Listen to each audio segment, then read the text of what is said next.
So some time back I was on Facebook and some people were making fun of a cancel culture event that had occurred where some people, a company had made a sort of baby rap, and a whole lot of people started ambushing the company, telling them, "Oh, you're doing cultural appropriation," even though many companies have baby raps. And this company was not claiming that they had invented the baby wrap. They were only claiming that they had invented a new type of baby wrap. And, but, a lot of people who observed this situation felt that the people who were angered about this had a very disproportionate response. And a lot of people feel that way. They sort of look at um, people in favor of cancel culture, and they're sort of like, why are you like this? Why are you so distressed over things that seem to us to be very small and piffling and unimportant? But you know, as I was going to comment in agreement with all of this, I sort of had some realizations, and I decided to write them down, and I'll read them out. My thoughts on cancel culture. Something I notice about an emotional experience of perceived marginalization is that once you feel wronged by a person, even if the wrong they seem to have done can be logically exonerated, attempts at pointing this out typically don't diffuse the tension.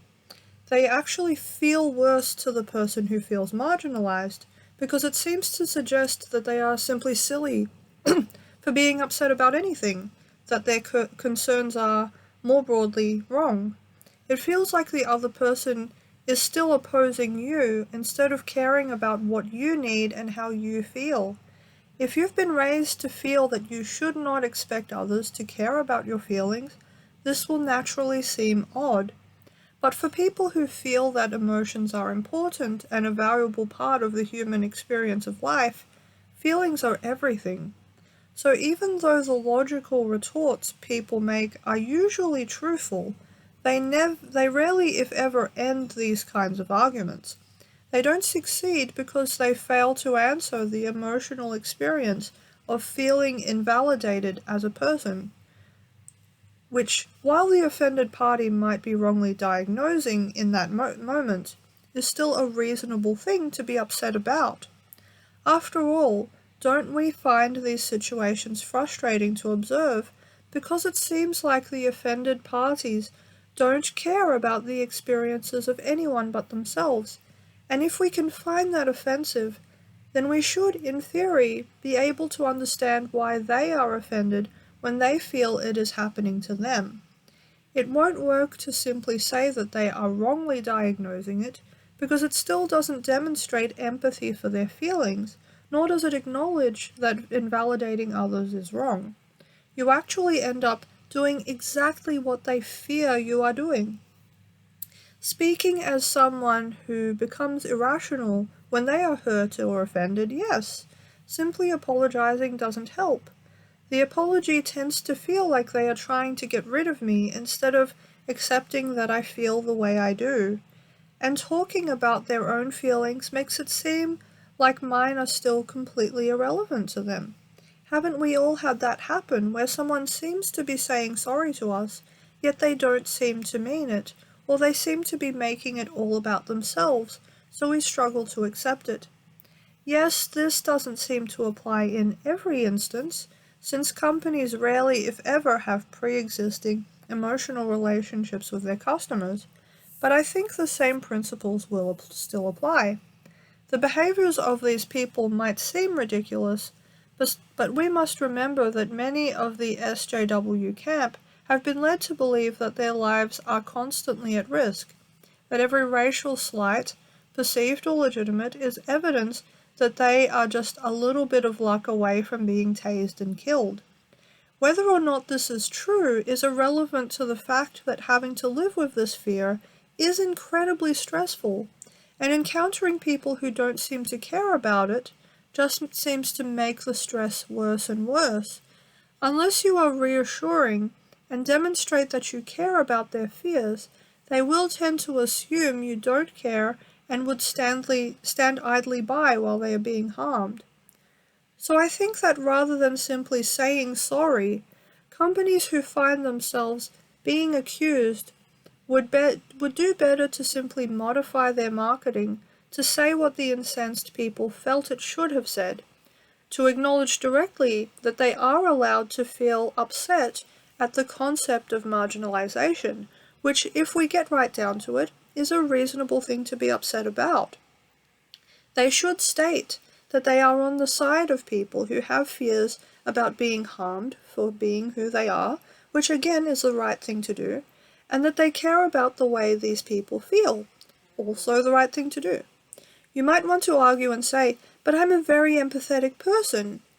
But if you also say things like, the truth doesn't care about your feelings, then it is also a truth that you don't care about their feelings. It's very hard to do this, and I don't think that It's very hard to do this when you don't think about the broader context of why SJWs do what they do. I tend to feel angry and upset about how controlling and irrational they seem too, but our ability to perceive what they're doing as irrational comes from the fact that we have what we need to feel secure enough to see that. They are missing out on that security, and so to ask them to hear the logic of your arguments is to demand a level of security that their circumstances have made, in one way or another, impossible. As tempting as it might be to see them as a tar baby, it might be better to see that they are having to bear the weight of constantly feeling unsafe, of scrambling to find some sense of safety, and then, when people they thought would reassure them won't, scrambling even harder. They are troubled people who, though we might be loath to admit it, do actually need more empathy and understanding. And really, if we all say that they don't need these things, that they actually need punishment just because we find their behavior so irritating, aren't we actually proving them right when they say we are intolerant?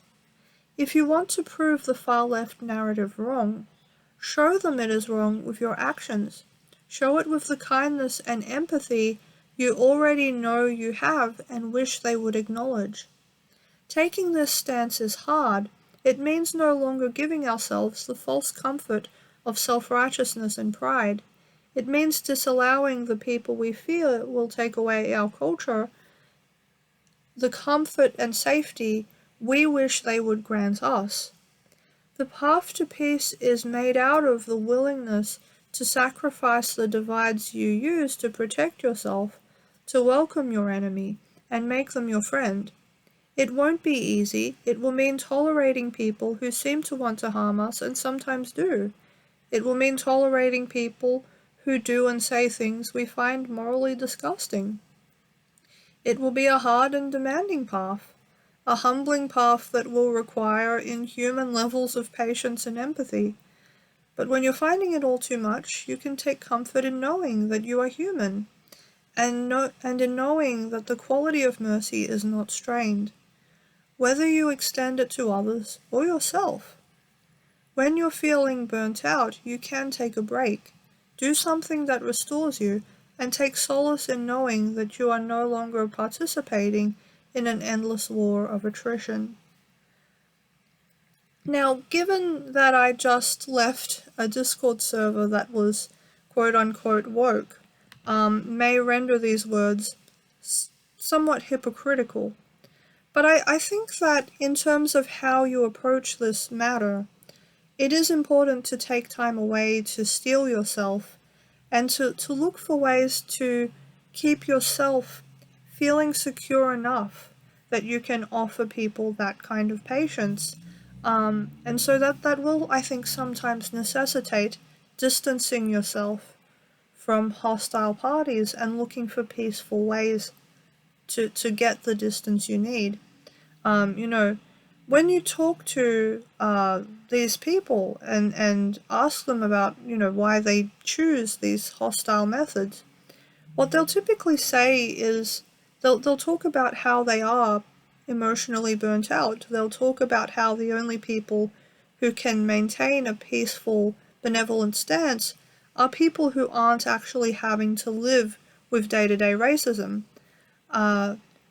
Given that racism in the 1960s was so much worse, and yet many of the protesters for civil rights in the 1960s were actually non-violent, I'm going to disagree and say that actually it is possible to encounter deep racism and still take the high road.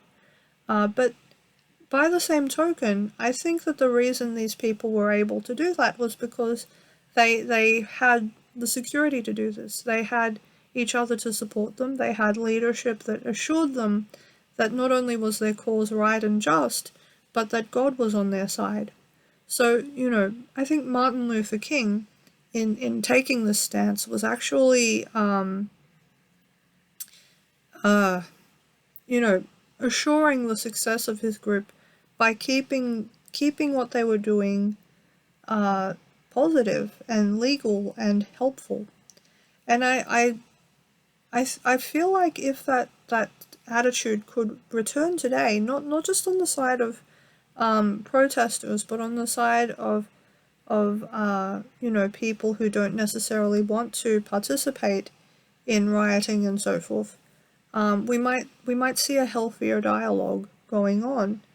And it should be okay to take a break. It should be okay to recharge your batteries, and because these people are behaving in a manner that is very hostile in a lot of ways. They are participating in many negative assumptions about probably you and everyone who agrees with you, but that doesn't make it okay to respond in kind with hostility. If we want to claim that we have the high road, we have to actually walk the walk. We can't just talk the talk.